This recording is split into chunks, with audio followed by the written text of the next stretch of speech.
Hello Marvel Legends X-Men fans, this is Solid Dave Snake bringing you another review on these X-Men Marvel Legends Infinite Series figures.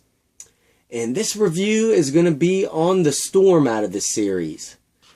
And all these figures except for Wolverine and the Wave come with a Jubilee Build-A-Figure piece. And Storm comes with the main piece for Jubilee. It is her entire body, coat, and legs. And that's really the only accessory she comes with. And if you really consider it an accessory, it's almost like getting a whole nother figure with her. So it's made her pretty sought after, and she's only one per case. So it's kind of hard to find her and Magneto because they're only one per case. Which is kind of annoying, and I might do a rant video sometime on how some of these Marvel Legends are really hard to come by. But I'm happy to have her, and Storm was always one of my more favorite female X-Men members. And I guess at this point now in the comic book, she is the headmistress for the Jean Grey School of Higher Learning. And this is based off the outfit that she's wearing now in the comic books. And I'm not really a big fan of a lot of these other characters, especially the Cyclops in this series with their outfits. But Storm's, I don't mind. I kind of like this outfit, and I like that they have given her a cloth cape, and just like the overall design and detail and paint with her, and her articulation is great.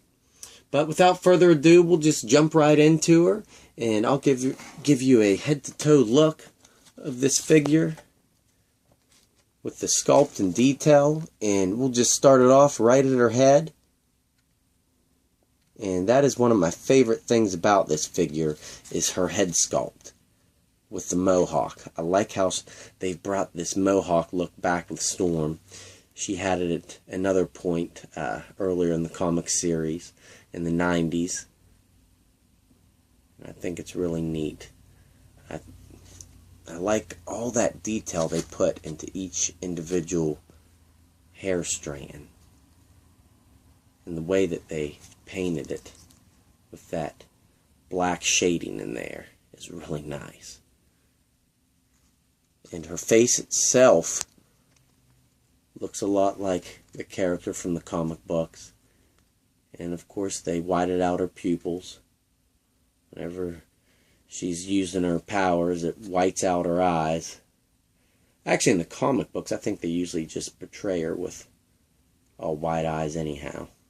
But in the movies, Holly Berry's eyes would turn white. I always thought that was neat.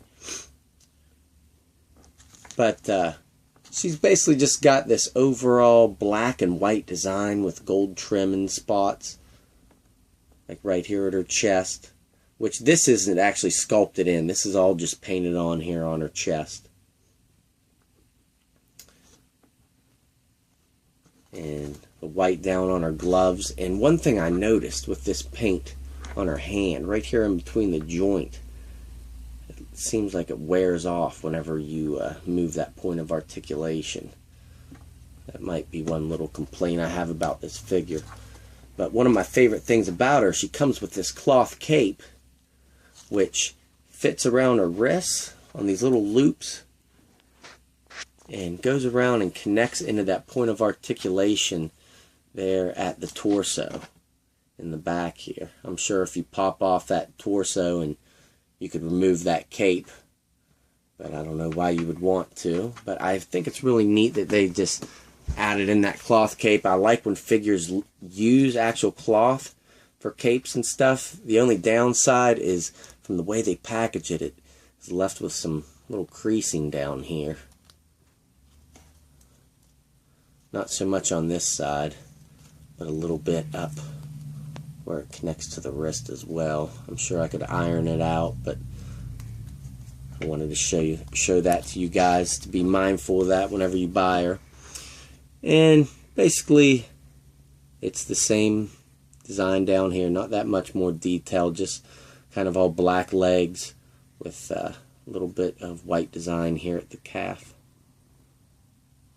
But great proportion for Storm too. She's taller than a lot of these figures in this line, and she was a very tall female. So it's very fitting. Her proportions are great. And articulation wise, she really shines. She's got a ball joint and hinge at the head, which is restricted from going back because of the mohawk. But if you twist it to the side, you can get some tilt out of it back too.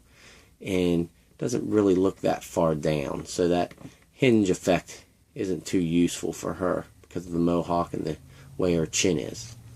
But she's got a ball joint and hinge at the shoulders, which will go really far up and all the way down and completely around. You just have to be mindful of the cape, not to be twisting it up.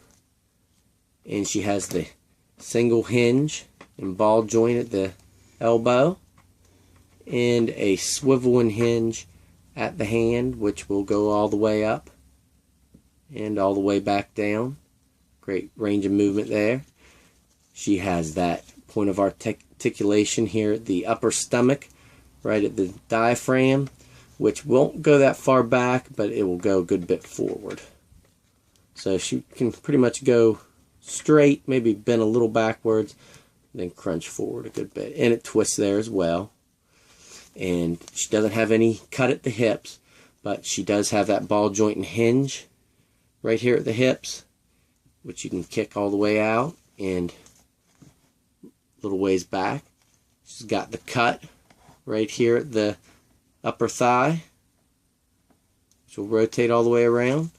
Double jointed knees, and no cut down here at the ankle, but she does have the hinge and ankle pivot down at the feet. So overall, really nice figure. If you're an X-Men fan, especially of these new comic books, I got to give her a high recommendation. And she's tough to track down, so if you find her, I definitely recommend picking her up. So, alright guys, thanks for watching, and stay tuned. This Thursday we will have Throwback Thursday of the past Toy Biz Magneto and the Marvel Legends Magneto out of this wave. So stay tuned for that. Thanks for watching.